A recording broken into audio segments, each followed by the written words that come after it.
Sutton with Game Time, and I'm here with Chief of Staff Rock Johnson of the Jim Brown Foundation I Can for Social Change. And Rock, I mean, this is a big occasion here today. We're at Jim's house. I mean, I see a lot of the support coming in from players, athletes, families. I mean, what does it mean to you today? I mean, to come out and you've been a big part of this for quite a bit of time. I mean, for one, to understand American Foundation for Social Change, you have to understand that it's dealing with the human instinct of an individual. I once was a predator on these streets. I spent 17 years incarcerated. My last 8 years down, I was locked up in the hole. I lost my daughter in a violent death. I got shot 11 times since I've been out.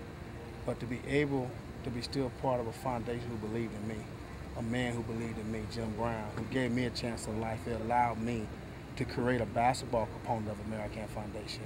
And with that basketball component, it allowed me to really get kids opportunities. I'm talking about kids that's not on anyone's radar. Kids never been ranked, never had a star. In today's society, them stars mean a lot. Kids get on the internet all the time to see where they ranked at, see where they might be going. And most of the kids I deal with that come through American basketball are kids whose families cannot afford the price of AAU teams. They can't. May have attitude. Go to a small school. They're not the caliber person that you would typically think that's the person they want. So I go after the kids no one wants, no one looks at until I get them. And as always, once I get them and create them, become the positive monsters, the positive athletes that I believe they got within themselves. You know, the other people try to come and get them from me from behind. But in general, I've been doing this since 1988. I got over 130, 140 kids in college. I presently have 6 freshmen, all enrolled in school. 4 of them will be here today. One at DePaul University, Chris Faber. Justin Hayes at SMU, Larry Anderson at Long Beach State, Ronald Armstead at LMU, Antonio Weary at Central Michigan, and Shane, Big Shane, he's like an adopted nephew of mine. He's at Alabama A&M.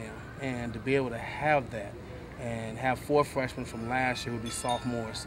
I got 9 juniors in Division I school presently right now, and 7 seniors. You know, DeAndre Bell, who goes to Georgia Tech, who made honor roll 3 years straight.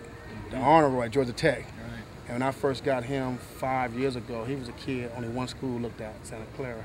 And I told him come up under my wing and I'd get more schools to look at you. And there was a fight between UCLA, Georgia Tech, Georgetown, and Michigan State, and Georgia Tech won out. Not only did they get an athlete, they got a student athlete. I mean, Jim, this must be an exciting day, to see new athletes, the families, all the support all around the country. I understand that you're getting. The results have been outstanding. Speak a little bit about that. Well, today is a great day because we do have the parents, we have the youngsters, and we have a young man that I'm a surrogate father to, Mr. Rudolph Johnson, who created this concept. And he has a background of crime and incarceration, but yet decided to change his life. Not only change his life, but to help change lives in the community. So today is like a day of celebration. It doesn't have anything to do with me. And I'm just very proud because he is the architect of all of this. And we have all kinds of people here. And we have a change from the parents on down to the kids, and that's what you really want.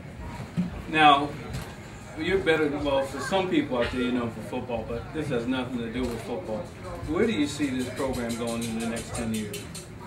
I think that people like yourself, the general public gets a chance to know what these kids are really doing to make change in this country. It will explode. I think we'll be in every school, every prison, every juvenile facility, in every community, because it brings the people self-esteem up, and they become law-abiding, they feel good, and they make a contribution back to their own communities.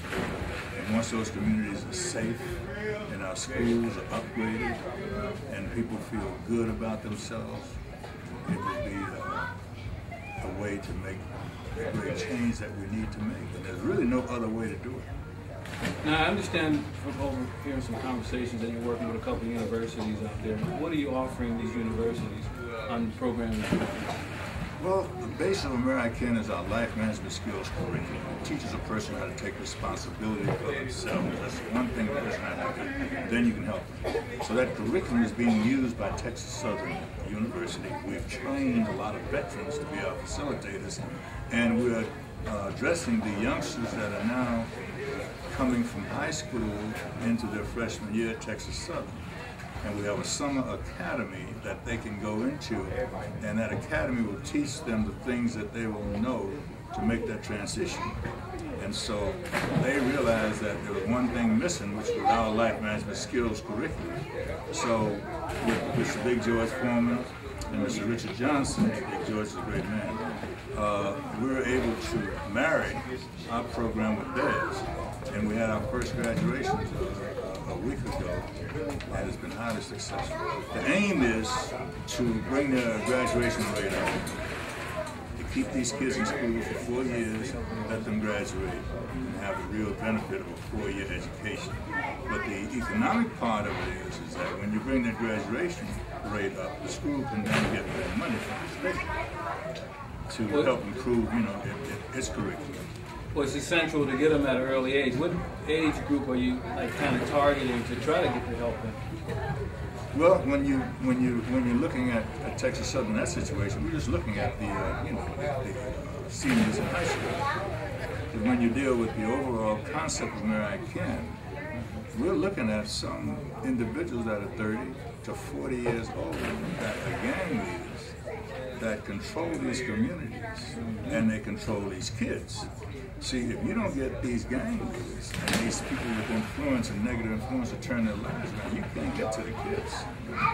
The misunderstanding and the theory is that, oh, you get them young, how? These kids come from a father, come from a mother, what is their situation, and how are you going to be able to supply them with a holistic caring system? But if you can get these parents that are disenfranchised to take a second look, then they will influence the youngsters. So I'm glad to say that, because the misunderstanding is that, oh, we go get the young ones. No, we want those who have babies to teach them the right things instead of the wrong things, even though they might be divorced or they might be separated from the mother. Now the parents obviously see the results. I mean, do they unite together? Is it a little stronger from the first 10 years to now? Oh yeah, what's happening today up here is a great example of that happening. Big Rock is his extended family up here today, his fathers, mothers, the kids that are going to school, the kids that are already in school, and American members. So it's, to me, today represents the future. Well, Jim, it's been great talking to you, man, today. I mean, just seeing all the love, the kids, the family. As a matter of fact, I was impressed with your two little ones. I mean, when we walked in, I mean, they had a lot of character. Yeah, my babies are something else. They got the benefit of my age. When you get old, you know how to treat them. They have freedom of expression, freedom of movement, and they take advantage of it. That's you all the way. We swim